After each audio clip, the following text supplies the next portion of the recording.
Everyone, welcome to प्रयास UPPCS. Friends, हम NCERT history की पढ़ रहे थे। इसमें मौर्य साम्राज्य को हम पढ़ रहे थे, जहाँ तक पढ़ चुके थे उसी के आगे से पढ़ेंगे। तो चलिए शुरू करते हैं।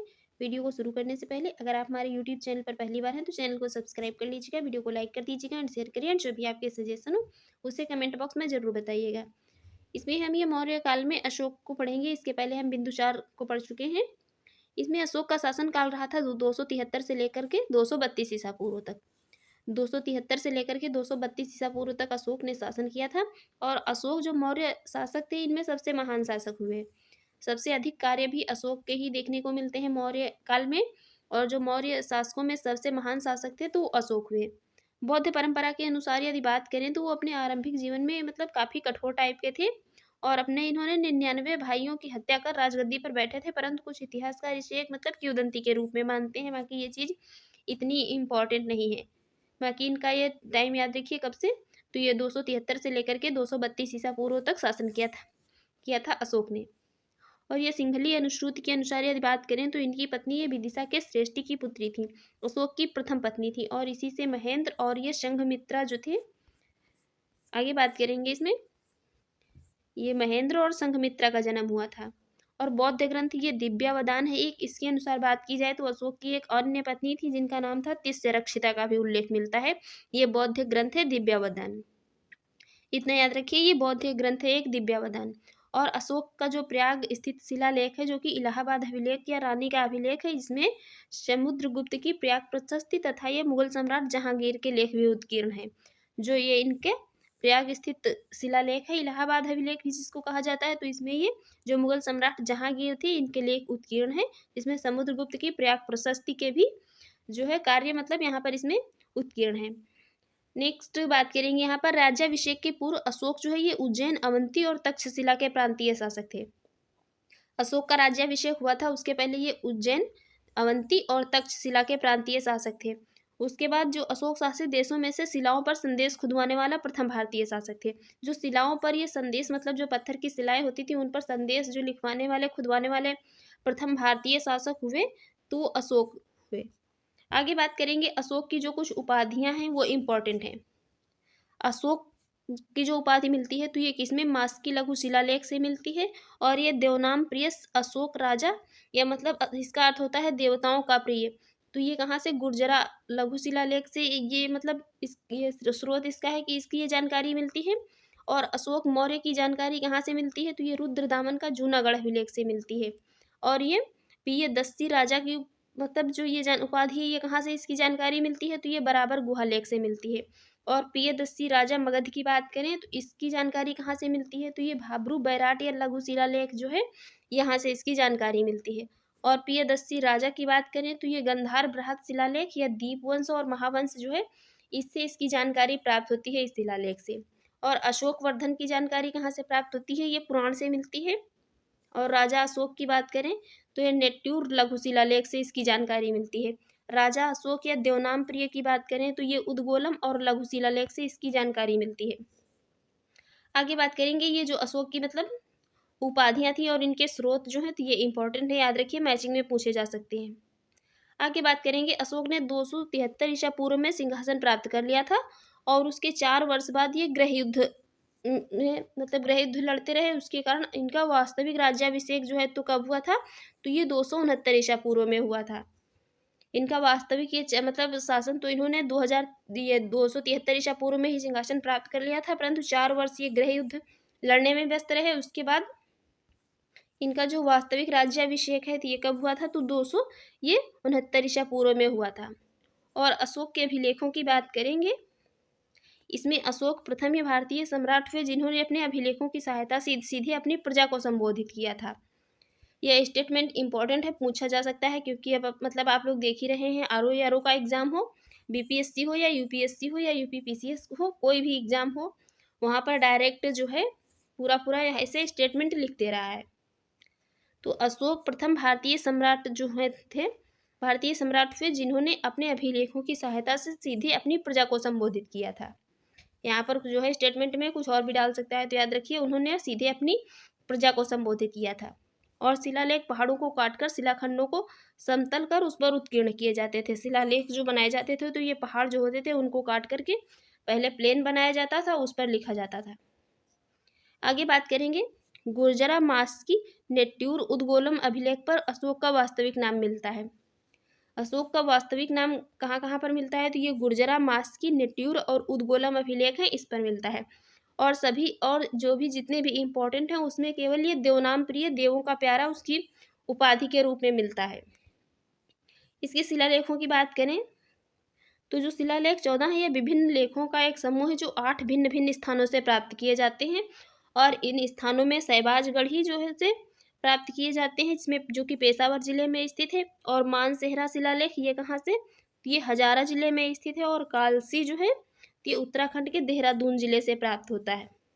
ये कालसी उत्तराखंड के कहाँ पर, देहरादून जिले में स्थित है। ये मतलब उत्तराखंड के देहरादून जिले में स्थित है। और ये कालसी वहाँ, कालसी मतलब कहाँ पर है, कहाँ से, ये उत्तराखंड के देहरादून जिले में स्थित है। आगे नेक्स्ट बात करेंगे, नेक्स्ट गिरनार जो है कहाँ पर है, तो ये गिरनार कठियावाड़ में जूनागढ़ के समीप स्थित गिरनार की पहाड़ी पर है। और धौली कहाँ पर है, तो ये उड़ीसा के पुरी जिले में स्थित एक गांव है। जौगढ़ जो है तो ये उड़ीसा के गंजाम जिले में स्थित है। और एरागुडी जो है ये आंध्र प्रदेश के कुर्नूल जिले में स्थित है। सोपारा कहाँ पर है, ये महाराष्ट्र प्रांत के ठाणे जिले में स्थित है। धौली तथा जौगढ़ शिलालेखों पर जो है, ये धौली तथा जौगढ़ शिलालेख जो है तो इनके 11वें, 12वें और 13वें शिलालेख के स्थान पर 2 अन्य लेख खुदे हुए हैं, जिन्हें पृथक कलिंग या प्रज्ञापन कहा गया है। धौलीगढ़ और जौगढ़ के जो शिलालेख हैं, इसमें 11वें, 12वें और 13वें शिलालेख हैं। इनके स्थान पर 2 अन्य लेख खुदे हुए हैं, जिनको कि क्या कहा गया है, जिनको पृथक कलिंग या क्या प्रज्ञापन कहा गया है। और इस अभिलेख में कलिंग राज्य के प्रति अशोक की शासन नीति के विषय में बात की गई है। जो ये अभिलेख है तो इसमें जो कलिंग राज्य के प्रति अशोक की जो शासन नीति थी, मतलब उनकी जो शासन पॉलिसी थी, उसके बारे में इसकी बात की गई है। आगे बात करेंगे लघु शिलालेख की। लघु शिलालेख ये 14 शिलालेखों के मुख्य वर्ग में सम्मिलित नहीं किए गए हैं, इस कारण इन्हें लघु शिलालेख कहा गया है। जो 14 मुख्य मतलब शिलालेख हैं उनमें इनको सम्मिलित नहीं किया गया है, इसलिए इसको लघु शिलालेख कहा गया है। और ये कहाँ कहाँ पर है, इनको भी, इन स्थानों को भी देख लेते हैं कहाँ कहाँ पर है। रूपनाथ ये कहाँ पर है, रूपनाथ शिलालेख जो है कहाँ पर है, तो ये मध्य प्रदेश के जबलपुर में स्थित है। रूपनाथ मध्य प्रदेश के जबलपुर में स्थित है। गुर्जरा कहाँ पर है, तो ये मध्य प्रदेश के दतिया जिले में स्थित है। सासाराम कहाँ पर है, ये बिहार में है। भाबरू कहाँ पर है, तो ये राजस्थान के जयपुर जिले में स्थित है, बैराट। और मास्की कहाँ पर है, तो ये हैदराबाद के रायचूर जिले में स्थित है। ब्रह्मागिरी ये मैसूर के चिंतलू दुर्ग जिले में स्थित है। नेक्स्ट आगे बात करेंगे, सिद्धपुर कहाँ पर है, ये ब्रह्मागिरी के 1 मील पश्चिम में स्थित है। और जतिंग रामेश्वर तो ये ब्रह्मागिरी के 3 मील उत्तर पश्चिम में स्थित है। एरगुड्डी ये कहाँ पर है, ये आंध्र प्रदेश के कर्नूल जिले में है। आंध्र प्रदेश के कुर्नूल जिले में है एरगुडी। गोपी मठ, ये गोवी मठ कहाँ पर है, मैसूर के कोपोल नामक स्थान के समीप है गोवी मठ। और ये पाल गिगुड़ू कहाँ पर है, तो पाल गुड्डू जो है तो ये गोवी मठ से 4 मील की दूरी पर स्थित है। राजुल ये मंडगिरी आंध्र प्रदेश के कुर्नूल जिले में स्थित है। अहरौरा उत्तर प्रदेश के मिर्जापुर जिले में स्थित है। ये अहरौरा वाला यूपी वाले तो मतलब मोस्ट इम्पोर्टेंट है यूपी वालों के लिए, याद रखिए। अहरौरा कहाँ पर, ये उत्तर प्रदेश के मिर्जापुर जिले में स्थित है। आगे बात करेंगे, इसके अतिरिक्त ये सारोमारो शहडोल मध्य प्रदेश तथा नेट्यूर ये मैसूर नामक स्थानों से लघु शिलालेखों की 2 अन्य प्रतियां प्राप्त होती हैं, जिसमें भारतीय पुरातत्व सर्वेक्षण विभाग के कर्मचारियों ने जनवरी 1989 में कर्नाटक के गुलबर्गा जिले में स्थित ये सन्नाती नामक स्थान से अशोककालीन शिलालेख प्राप्त किए थे। कहाँ से, ये गुलबर्गा जिले से, गुलबर्गा जिले में स्थित ये सन्नाती नामक से। आगे बात करेंगे इसके जो स्तंभ शिलालेख हैं उनकी। अशोक के जो स्तंभ शिलालेखों की संख्या कितनी है, तो ये टोटल 7 है। टोटल संख्या भी पूछी जा सकती है कितनी, 7 है। और 6 भिन्न भिन्न स्थानों में से पाषाण स्तंभों पर उत्कीर्ण पाए गए हैं। टोटल संख्या कितनी है, टोटल है 7, टोटल 7 है। अब यहाँ पर एक एक करके बात कर लेंगे। सबसे पहले बात करेंगे दिल्ली टोपरा। यह प्रारंभ में कहाँ पर, उत्तर प्रदेश के सहारनपुर ये खिजराबाद जिले में स्थापित था। और मध्य युग में यह तुगलक शासक फिरोज शाह तुगलक के द्वारा दिल्ली लाया गया था। जो ये दिल्ली टोपरा है तो ये पहले कहाँ पर था? पहले उत्तर प्रदेश के सहारनपुर जिले में स्थित था। और फिर ये मध्यकालीन शासक जो था तुगलक शासक था, मतलब ये तुगलक वंश का शासक था फिरोज शाह तुगलक, इसके द्वारा इसको दिल्ली लाया गया था। और इस पर अशोक के 7 अभिलेख उत्कीर्ण हैं, जबकि शेष स्तंभों पर केवल कितने 6 अभिलेख ही उत्कीर्ण मिलते हैं। शेष पर कितने 6 अभिलेख मिलते हैं। और इस पर जो दिल्ली टोपरा वाला है इस पर कितने, इस पर ये 7 अभिलेख उत्कीर्ण हैं अशोक के। नेक्स्ट बात करेंगे दिल्ली मेरठ की। दिल्ली मेरठ वाला जो था तो यह मतलब पहले भी कहाँ पर मेरठ ही में था, जो बाद में फिरोज तुगलक द्वारा दिल्ली लाया गया था। तो ये 2 बहुत पूछे जाते हैं, एक ये दिल्ली मेरठ वाला और एक ये दिल्ली टोपरा वाला। तो ये दोनों किसके द्वारा? तो ये तुगलक वंश का शासक था फिरोज शाह तुगलक, इसके द्वारा लाए गए थे, दिल्ली में स्थापित किए गए थे इसके द्वारा। नेक्स्ट है लौरिया अरराज। लौरिया अरराज ये कहाँ पर है? तो ये बिहार के चंपारण जिले में स्थित है। तो बिहार वाले ये याद रखिए, बीपीएससी में पूछा जा सकता है, चाहे बीपीएससी टीचिंग का एग्जाम हो या बीपीएससी का एग्जाम हो, दोनों में पूछा जा सकता है। तो लौरिया अरराज बिहार के चंपारण जिले में, और लौरिया ये नंदनगढ़ कहाँ पर है? यह भी बिहार के चंपारण जिले में स्थित है। और इस स्तंभ पर मोर का चित्र अंकित है। जो ये लौरिया नंदनगढ़ है इस पर ये बिहार के चंपारण में है और इस पर मोर का चित्र अंकित है। रामपुरवा कहाँ पर है? ये बिहार चंपारण में ये भी है। प्रयाग कहाँ पर है? ये पहले कौशाम्बी में था, जो बाद में अकबर द्वारा कहाँ पर? इलाहाबाद जिले में, ये इलाहाबाद में जो किला था इसमें रखवाया गया था। प्रयाग वाला जो है ये पहले कहाँ पर था? कौशाम्बी में था, और बाद में अकबर शासक के द्वारा कहाँ पर? इलाहाबाद के किले में रखवाया गया था। अब बात करेंगे लघु स्तंभ लेखों की। जो अशोक के लघु स्तंभ लेख थे तो ये अशोक की राजकीय घोषणाएं जिन पर स्तंभों द्वारा मतलब जिन स्तंभों पर उत्कीर्ण थी उन्हें साधारण तौर पर लघु स्तंभ लेख कहा जाता था। अशोक की जितनी भी राजकीय घोषणाएं थी वो जिन स्तंभों पर मतलब लिखी हुई थी उनको क्या कहा जाता था? उनको लघु स्तंभ लेख कहा जाता था। इनको भी देख लेते हैं ये कहाँ कहाँ पर मिलते थे। तो पहला वाला कहाँ पर? ये सांची वाला तो ये रायसेन जिला मध्य प्रदेश में, और सारनाथ तो ये वाराणसी के उत्तर प्रदेश में, और कौशाम्बी तो ये इलाहाबाद के समीप, और रुम्मिनदेई तो ये कहाँ पर? ये नेपाल की तराई में स्थित है। रुम्मिनदेई ये कहाँ पर? ये नेपाल की तराई में स्थित है। निगलीवा की बात करें तो या निगली सागर, या निगलीवा या निगली सागर, तो ये कहाँ पर? यह भी नेपाल की तराई में स्थित है। ये कितने 5 हो गए, मतलब 5 कहाँ पर स्थित है? पहला वाला सांची रायसेन मध्य प्रदेश में, दूसरा सारनाथ वाराणसी उत्तर प्रदेश में, तीसरा कौशाम्बी इलाहाबाद के समीप, और चौथा ये रुम्मिनदेई ये नेपाल की तराई में, और निगलीवा या निगली सागर ये भी नेपाल की तराई में स्थित है। तो ये जो अशोक के शिलालेख थे जिनको लघु स्तंभ लेख कहा जाता था, इन पर ये जितने भी थे इन पर 5 पर राजकीय घोषणाएं लिखी जाती थी। इनको लघु शिलालेख कहा जाता, लघु स्तंभ शिलालेख, ये लघु स्तंभ लेख कहा जाता था इनको। आगे बात करेंगे यहाँ पर सांची सारनाथ कौशाम्बी के लघु स्तंभ लेख में अशोक अपने महापात्रों को संघ भेद रोकने का आदेश देता था। जो सांची ये सारनाथ कौशाम्बी का लघु स्तंभ लेख है इसमें अशोक अपने महापात्रों को संघ भेद रोकने का आदेश देता था, ऐसा यहाँ से वर्णन मिलता है। आगे बात करेंगे कौशाम्बी तथा प्रयाग के स्तंभों में अशोक की रानी ये कारुआकी द्वारा दान दिए जाने का उल्लेख मिलता है, और इसे रानी का अभिलेख भी कहा जाता है।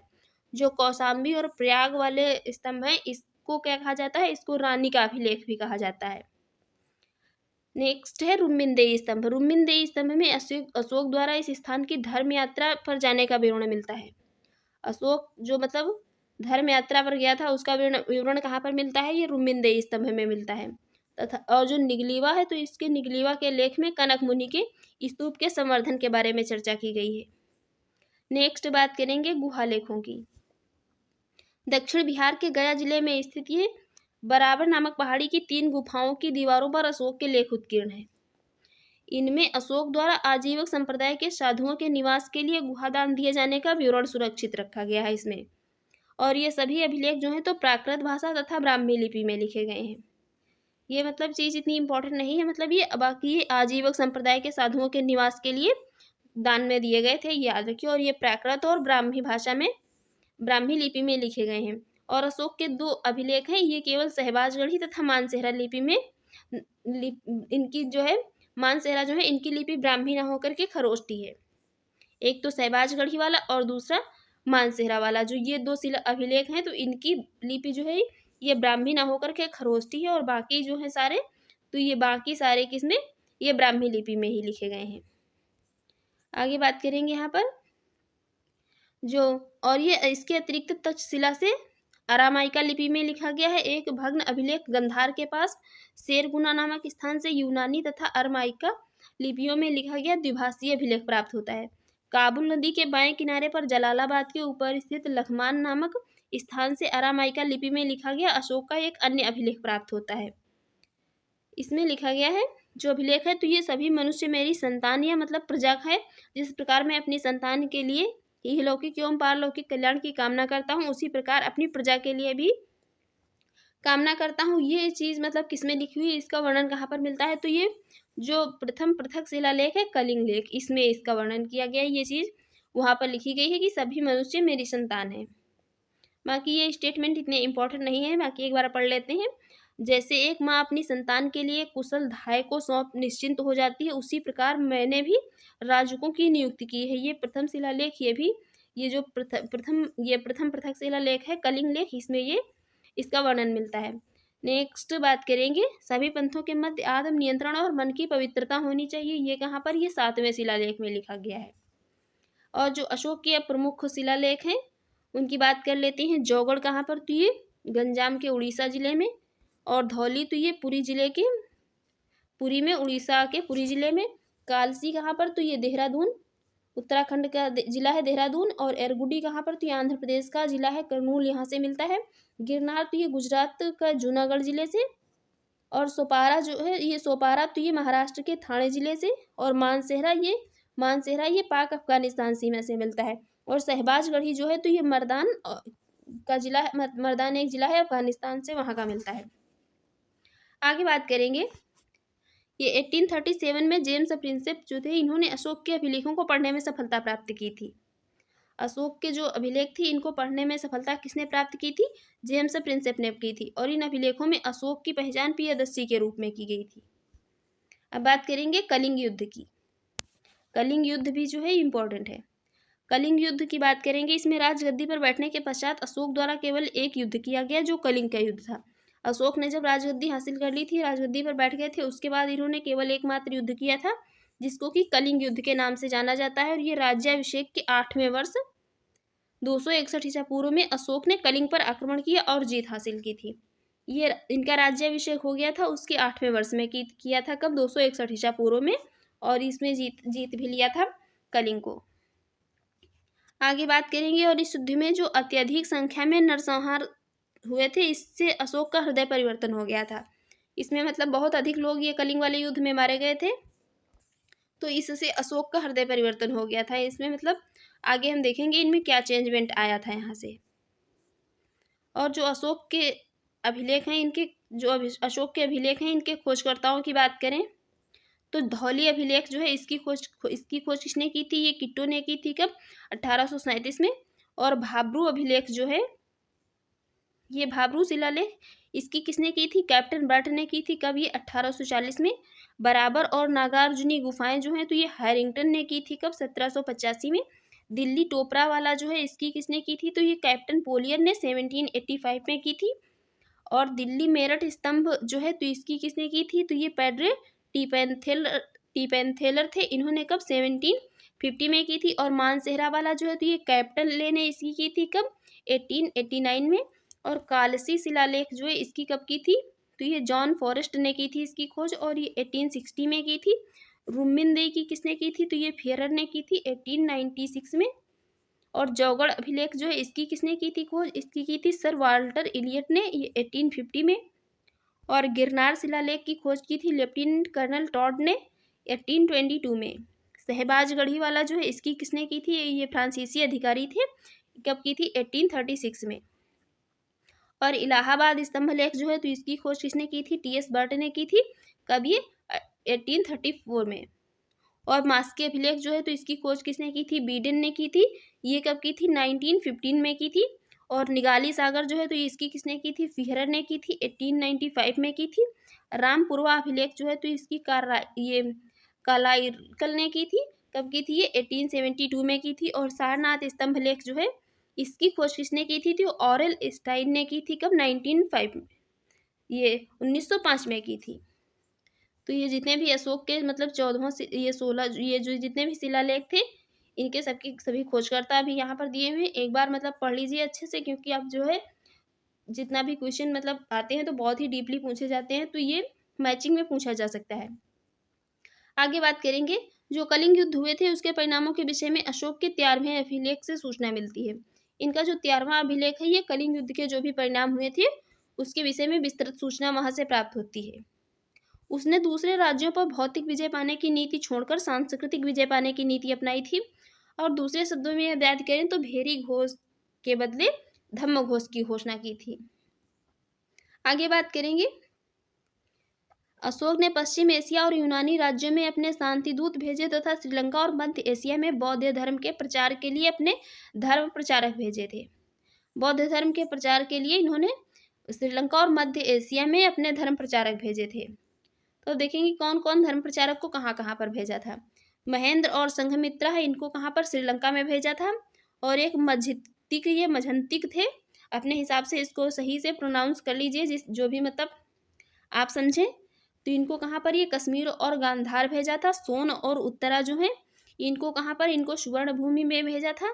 और ये महाधर्म रक्षित, इनको कहाँ पर भेजा था? ये महाराष्ट्र में भेजा था। और रक्षित को तो ये बनवासी कर्नाटक में भेजा था इनको। और महारक्षित को कहाँ पर? एवन देश में भेजा था। महादेव को कहाँ पर भेजा था? महादेव को भेजा था महिषमंडल मैसूर में। और धर्म रक्षित को कहाँ पर? तो ये अपरांतक में भेजा था। और मध्यम जो थे इनको कहाँ पर? हिमालय देश में भेजा था। तो इनको ये बौद्ध धर्म के अशोक जो थे इन्होंने अपने मतलब प्रचारक भेजे थे, धर्म प्रचारक, बौद्ध धर्म का प्रचार करने के लिए। आगे बात करेंगे इसमें, अशोक ने अपनी विजय के पश्चात कलिंग को अपने अधिकार में रखा और अपने साम्राज्य में मिला लिया था। कलिंग जो था इनका युद्ध किया, इसके बाद इसको अपने अधिकार में रखा और अपने साम्राज्य में मिला लिया। और अपने साम्राज्य के भीतर उन्होंने एक तरह के अधिकारियों की नियुक्ति की थी, जिनको क्या कहा जाता था? रज्जुक कहा जाता था। और ये रज्जुक जो थे इनका काम क्या था? इन्हें जो है ये प्रजा को केवल पुरस्कार ही नहीं बल्कि दंड देने के भी अधिकार प्रदान किया गया था इनको। ये रज्जुक जो होते थे तो ये एक प्रकार के ये अधिकारी थे मौर्य साम्राज्य में। याद रखिए, पूछा जा सकता है कि रज्जुक किसको कहा जाता था? तो रज्जुक कौन थे? एक प्रकार के ये मौर्य साम्राज्य में अधिकारी थे। और ये प्रजा को पुरस्कार भी देते थे और दंड भी दे सकते थे, दोनों अधिकार दिए गए थे ये रज्जुक को।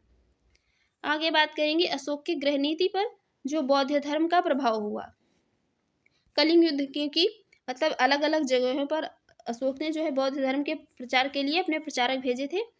तो ये कलिंग युद्ध के परिणाम स्वरूप अशोक बौद्ध हो गया था।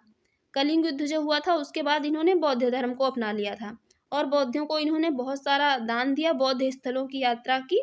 और उनकी जो इनकी यात्राएं हुई हैं इनके अभिलेखों में आए धम्म यात्रा शब्द से इसके संकेत भी मिलते हैं। जो धम्म का शब्द मतलब धम्म, क्योंकि शब्द जो है तो ये किससे रिलेट है? ये बौद्ध धर्म से रिलेट है। तो इसका जो ये शब्द इनके अभिलेखों में आया है तो इससे इसका संकेत मिलता है कि इन्होंने ये बौद्ध स्थलों की यात्रा की थी। अशोक ने बौद्धों का तीसरा सम्मेलन जो कि मतलब बौद्धों की जो संगीतियां होती थी उसका आयोजन करवाया था और धर्म प्रचारकों को केवल दक्षिण भारत ही नहीं बल्कि श्रीलंका, ये वर्मा आदि देशों में भेजा था। मतलब केवल दक्षिण भारत में नहीं बल्कि बहुत सारे मतलब एरिया में ये वर्मा वगैरह में भेजा था। और अशोक ने नारी सहित समाज के लिए धम्म महापात्र बहाल किया था।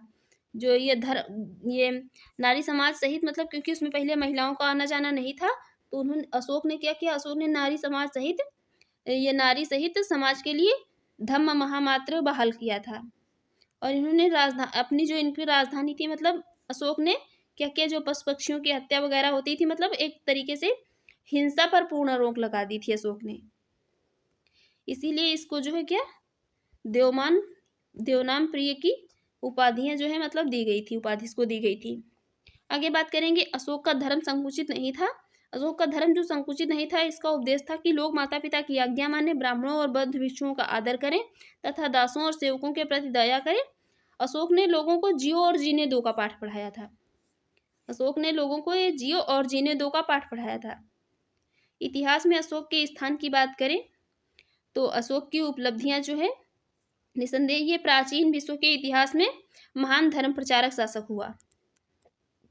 अशोक की उपलब्धियां जिसमें तो ये निसंदेह रूप से प्राचीन विश्व का इतिहास जो रहा उसमें ये महान धर्म प्रचारक शासक हुआ। कौन? अशोक। बाकी यहाँ पर और कोई चीज़ इंपॉर्टेंट नहीं है। यहाँ पर इंपॉर्टेंट है ये कि जो अशोककालीन विदेशी राजाओं के जो भारतीय नाम थे उसमें जो ये सीरिया के राजा थे एंटियोकस थियोस, ये विदेशी राजा थे, नाम था एंटियोकस थियोस, और इनका भारतीय नाम क्या था? अंतियोक।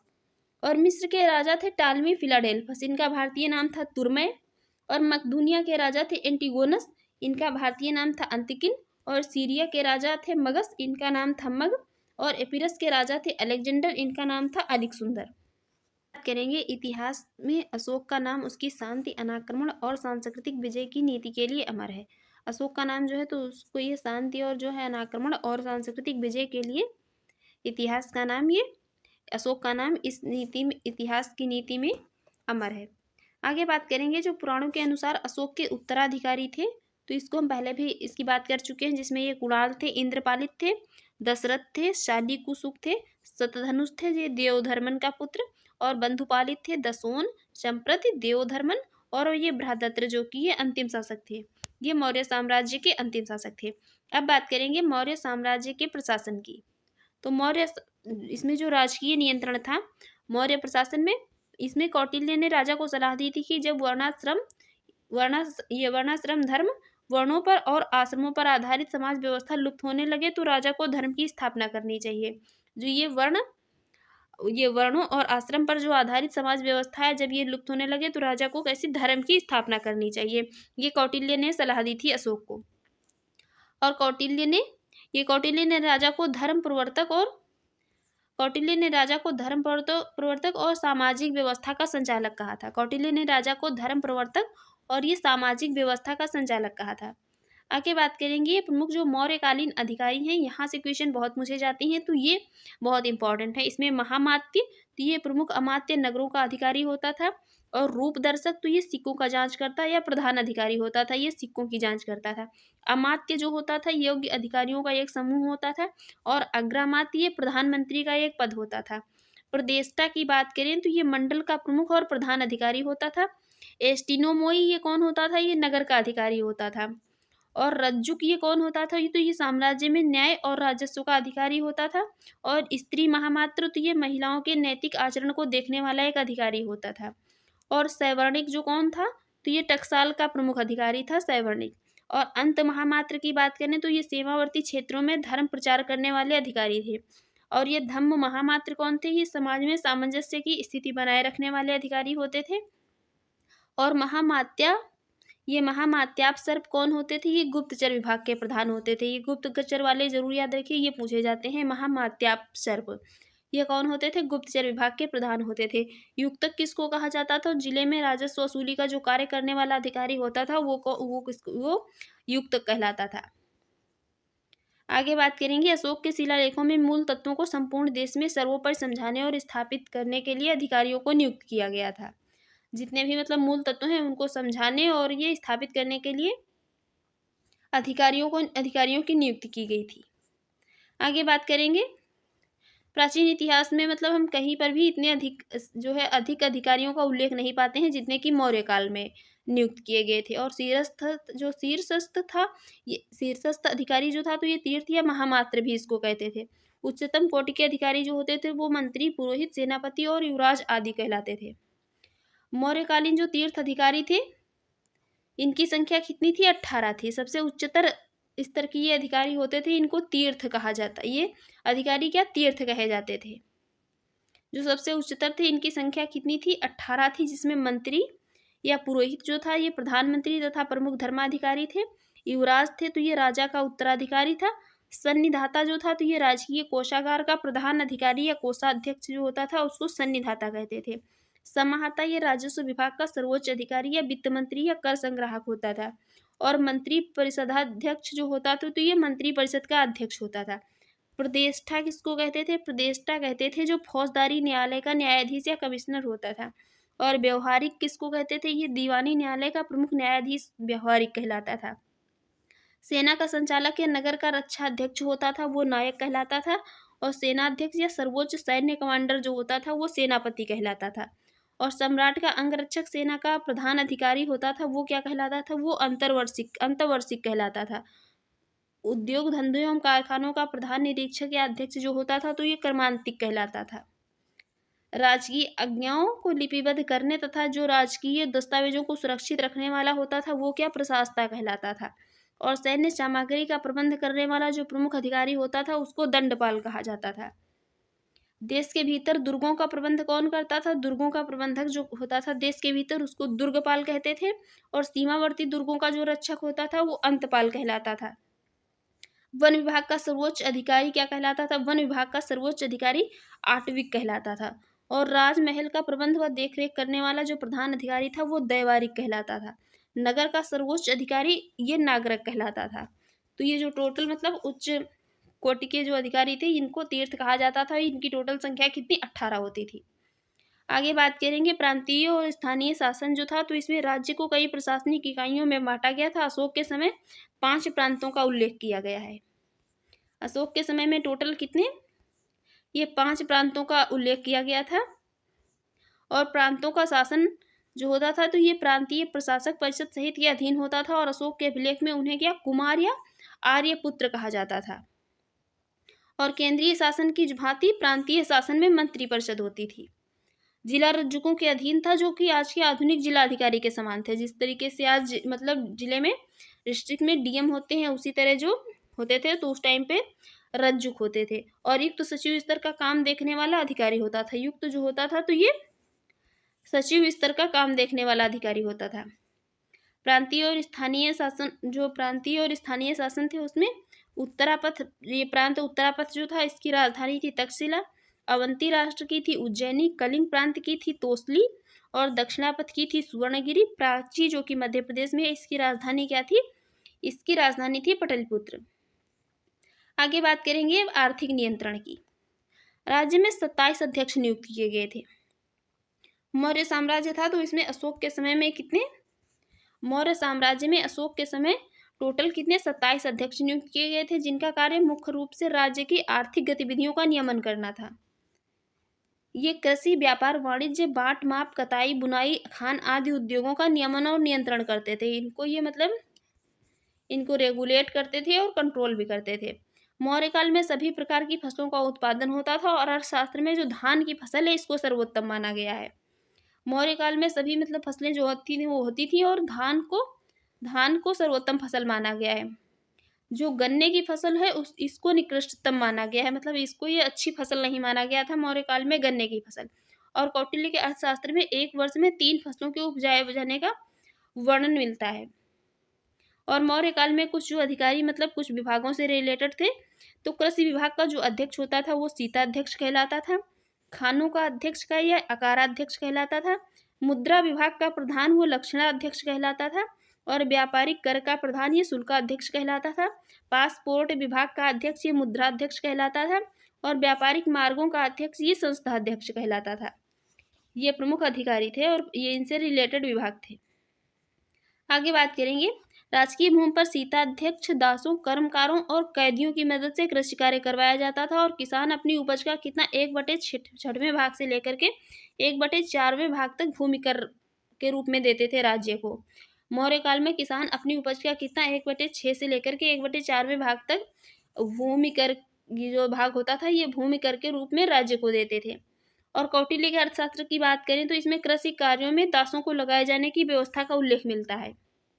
मौर्य काल में दासों को कृषि कार्यों में बड़े पैमाने पर लगाया जाता था क्योंकि उस टाइम पर जो है दास व्यवस्था मतलब काफ़ी चलती थी। उसके बाद जो है मतलब आगे दास व्यवस्था का जो दास प्रथा थी उसका उन्मूलन किया गया। तो ये यहाँ तक अभी मौर्य साम्राज्य तक दास प्रथा जो है काफ़ी चल रही थी।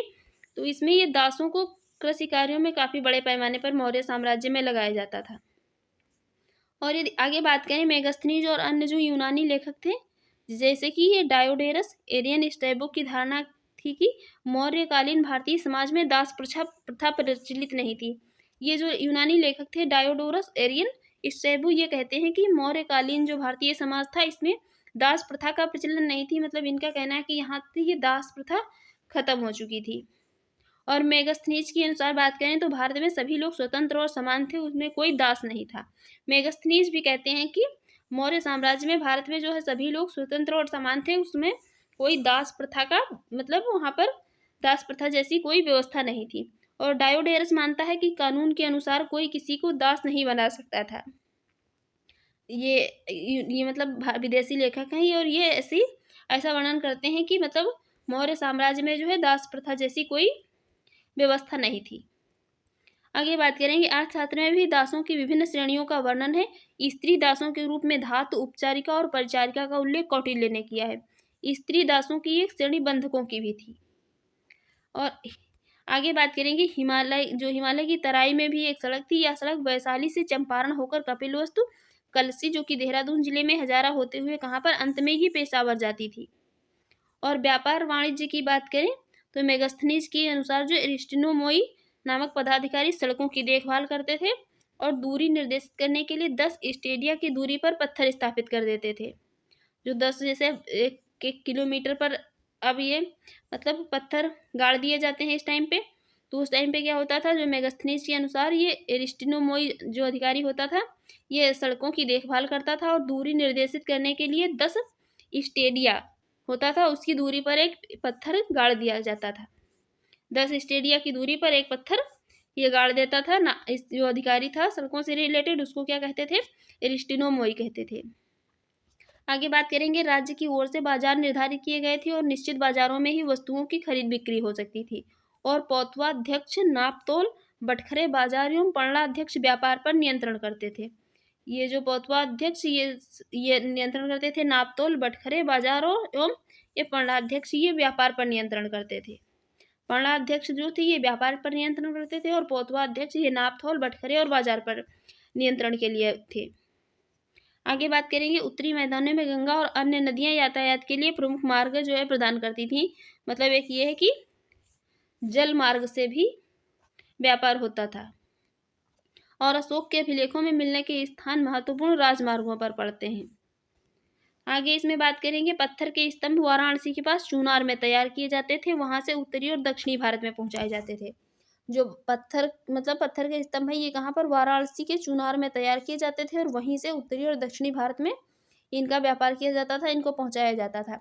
आगे बात करेंगे प्राचीन भारत में कर प्रणाली की दृष्टि से मौर्य काल महत्वपूर्ण था। कौटिल्य ने कृषकों, शिल्पियों और व्यापारियों से उगाहे जाने वाले बहुत से करों का नामोल्लेख किया है, जिसमें कि जो समाहर्ता है ये कर निर्धारण का सर्वोच्च अधिकारी होता था और सन्निधाता जो है ये राजकीय कोषागार और ये भंडार जोगार होता था, इसका संरक्षक होता था, इसको कहते थे सन्निधाता। और कर निर्धारण एक ऐसा विशद संगठन पहली बार मौर्य काल में ही देखा गया था। आगे बात करेंगे इसमें जो मयूर पर्वत और अर्धचंद्र की छाप वाली आहत रजत मुद्राएं ये मौर्य साम्राज्य की ही मान्य मुद्राएं थीं। ये मुद्राएं प्रचुर मात्रा में देश के बड़े भाग में से प्राप्त होती हैं। जो ये मयूर पर्वत और अर्धचंद्र की छाप वाली आहत रजत मुद्राएं थी तो ये किससे रिलेटेड थी, ये मौर्य साम्राज्य से ही मतलब मौर्य काल से ही रिलेटेड थी। आगे बात करेंगे इसके उद्योगों में। यदि बात करें तो उद्योग धंधे जो संस्थाएं होती थी उनको क्या श्रेणी कहा जाता था और श्रेणियों के लिए पृथक न्यायालय होते थे, जो कि जो व्यापार से रिलेटेड जो भी विवाद हो जाते थे उनका ये न्यायालय जो होते थे तो ये उनको मतलब उनका निपटारा करते थे, उनका समझौता करते थे। और श्रेणी न्यायालय के जो प्रधान होते थे उनको क्या कहते थे, उनको महाश्रेष्ठी कहते थे। अब बात करेंगे शिल्पियों का जो संगठन होता था वो क्या कहलाता था, श्रेणी कहलाता था।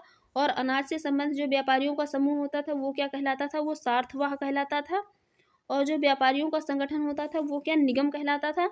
महाजनों व देनदारों का संगठन संघ कहलाता था और संगठनों के कानून का समूह ये समय कहलाता था।